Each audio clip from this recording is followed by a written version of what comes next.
On the news, this week we had another issue involving body thefts at the cemetery. Once again, the victim was a newly buried child. This is the fifth theft in 2 years. Police officer Antônio was leaning against the back wall of his desk, gaping at the news. The thief chose his victims in such a way that there was not a single piece of information that united them, except that they were all children. Her stomach twisted in such a way that she almost couldn't hold back her vomit. He needed to show up and find who had stolen his daughter's body 2 years ago. On the way to the bathroom, he received a call from his wife who was distressed that he still hadn't caught the thief. He listened to everything in silence and, after hanging up the phone, put out everything he had had for lunch. The situation he was experiencing was maddening even for a trained police officer like him.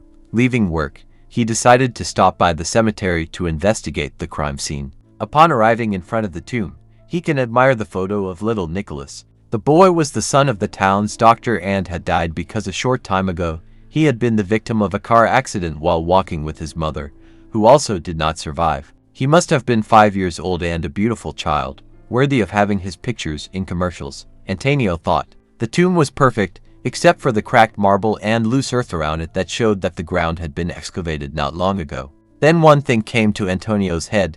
How would someone break a marble stone? The policeman went to meet the gravedigger and asked a dozen questions. According to him, the thief chose the time when he was having dinner at home to carry out the theft.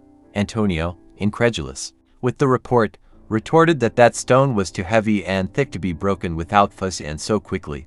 But the gravedigger said that the stone had been broken for some days and that it was the result of an old lady who, when passing between the tombs, knocked over a tombstone on the stone and that, although the stone looked like marble, it was of a more refined material, cheap and less solid than a pure concrete tombstone.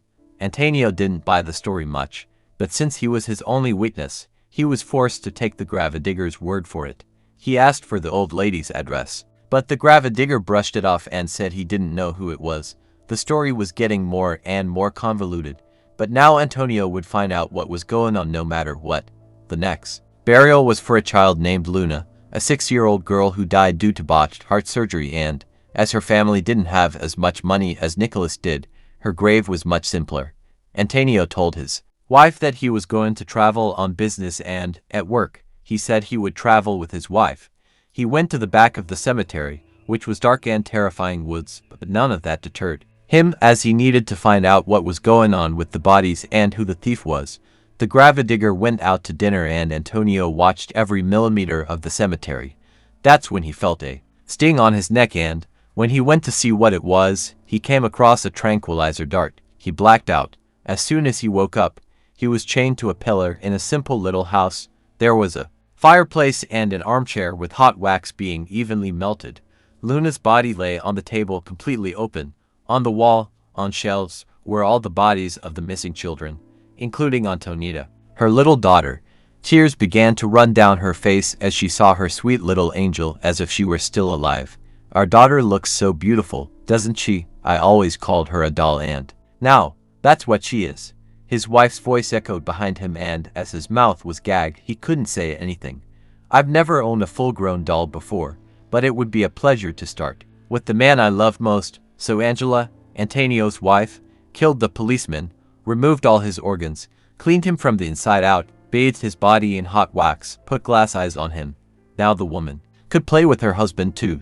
Angela had found that abandoned house a long time ago and in it, there was a collection of special dolls and a recipe on how to make them. When Antônio died, the little girl took her mother's sanity with her.